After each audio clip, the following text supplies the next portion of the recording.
laba kotor nggak ada hubungannya dengan rasio yang dibahas di depan. Kita nggak membahas rasio di sini, tetapi membahas analisis perubahan laba kotor, seperti apa perubahannya, apa yang menyebabkan perubahan itu, atau faktor-faktor apa yang ini yang dibahas oleh Bapak. Ya. Kalau nggak nanti yang lain kita langsung ke itu yang harus dijelaskan. Ya.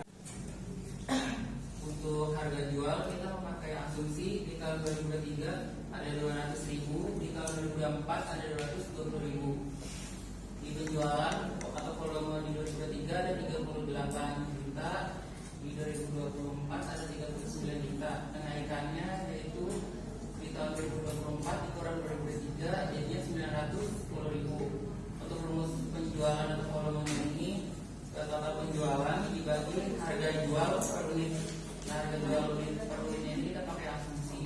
Lalu harga jual per unit itu 200 di tahun 2023 dan 2024 220. Maka kenaikannya ada 20.000. Untuk total penjualannya 7,6 triliun di tahun 2023 dan 8,5 triliun di tahun 2024. Maka kenaikannya ada 962 miliar. Untuk harga pokok penjualannya ada 3,9 triliun di tahun 2023 dan 4,3 triliun di tahun 2024. Kenaikannya 489 miliar. Untuk laba kotornya yaitu di total penjualan rupiah dikurang harga pokok penjualan rupiah. Maka hasilnya di tahun 2023 3,7 triliun. Di tahun 2024 ada 4,1 triliun. Maka kenaikannya 472 miliar.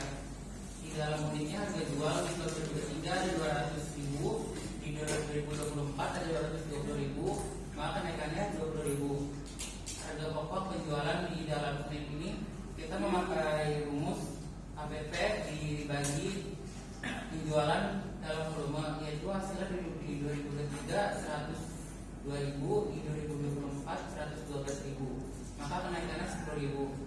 Maka laba kotor yang terjadi di tahun 2023 adalah 93.000, di 2024 107.000, kenaikannya 9.000.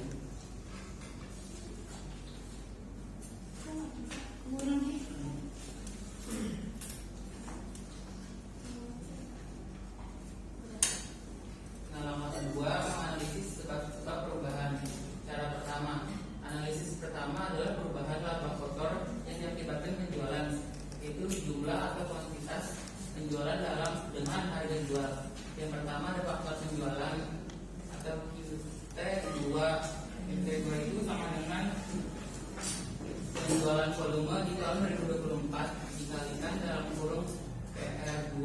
PR itu artinya harga jual 2 itu di tahun 2024 dan PR1 itu harga jual di tahun 2023. Maka hasilnya 780 miliar. Lalu jumlah atau kuantitas penjualan PR1 dikalikan dalam kurung QT2 dikurang QT1, maka hasilnya 182 miliar.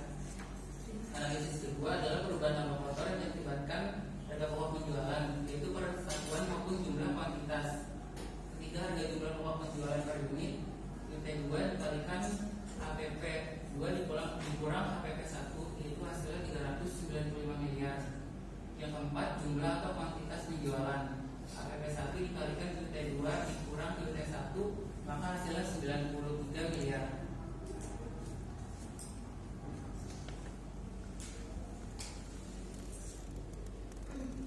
Cara kedua, yang analisis pertama adalah perubahan laba kotor yang diakibatkan penjualan, yaitu jumlah atau kuantitas penjualan dengan harga jual. Yang pertama ada faktor penjualan. Penjualan yang terjadi di 2024 itu ada 8,5 triliun. Jumlah penjualan 2024 dikali harga jual 2023 hasilnya 7,8 triliun. Kenaikan dari laba kotor karena perubahan harga jual yaitu 780 miliar. Yang kedua ada jumlah atau kuantitas penjualan. Jumlah penjualan di 2024 dikalikan harga jual 2023 itu hasilnya 7,8 triliun. Penjualan yang terjadi di 2023 yaitu 7,6 triliun. Maka kenaikan laba kotor karena perubahan jumlah penjualan yaitu 182 miliar. Analisis pertama adalah perubahan laba kotor yang diakibatkan harga pokok penjualan, yaitu persatuan maupun jumlah atau kuantitas. Yang ketiga, harga pokok penjualan per unit. Harga pokok penjualan 2024 4,3 triliun. Lalu jumlah penjualan di 2024 dikalikan harga pokok 2023 ada 4 triliun. Maka kenaikan laba kotor karena perubahan harga pokok adalah 395 miliar. Yang keempat, jumlah atau kuantitas penjualan. Jumlah penjualan 2024 dikalikan harga pokok 2023 hasilnya 4 triliun. Penjualan 2023 3,9 triliun. Maka kenaikan laba kotor karena perubahan jumlah penjualan 93 miliar. Selanjutnya akan dibacakan oleh Karen. Analisis yang pertama, penjualan di tahun 2003 ada 7,6 triliun dan di tahun 2024 ada sebesar 8,5 triliun sehingga kenaikannya mencapai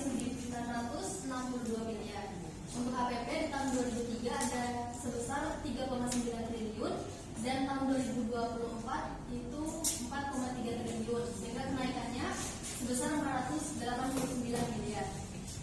Untuk laba kotor sendiri tahun 2023 yaitu sebesar 3,7 triliun dan tahun 2024 4,1 triliun sehingga mengalami kenaikan sebesar 472 miliar. Untuk margin laba kotornya 48,68% di tahun 2023 dan di tahun 2024 48,73% sehingga mengalami kenaikan 0,05%.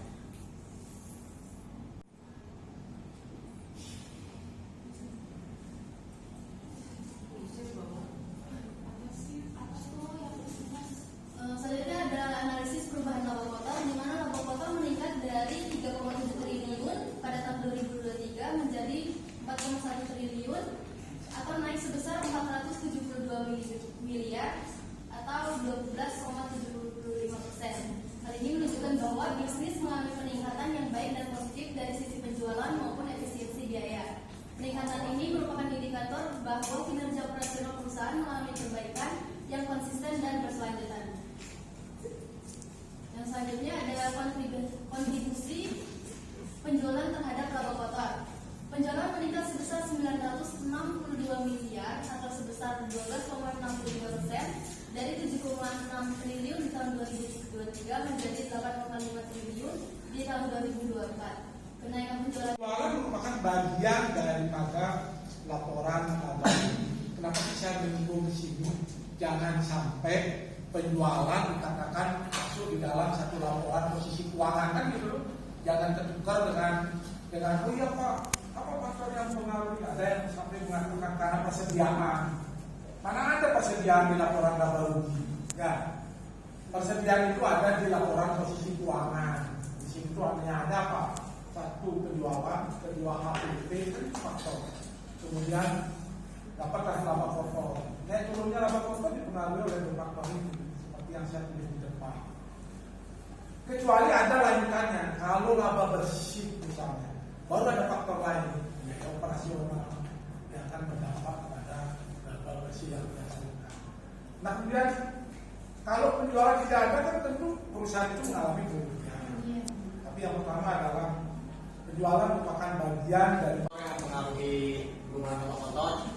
Yang pertama pertumbuhan penjualan, yaitu kenaikan volume sebesar 2,39%. Peningkatan volume penjualan sebesar 910 juta unit menunjukkan pertumbuhan permintaan pasar yang stabil.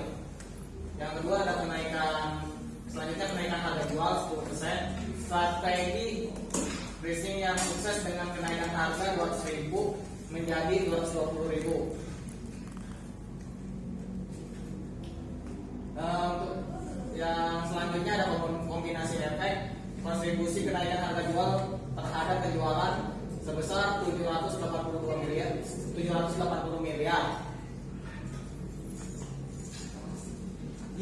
Naik dulu nih. Yang kedua ada efisiensi dalam HPP, yaitu pengendalian biaya. PT Aspirasi Hidup Indonesia Tbk meningkat signifikan sebesar 472 miliar atau 12,17%.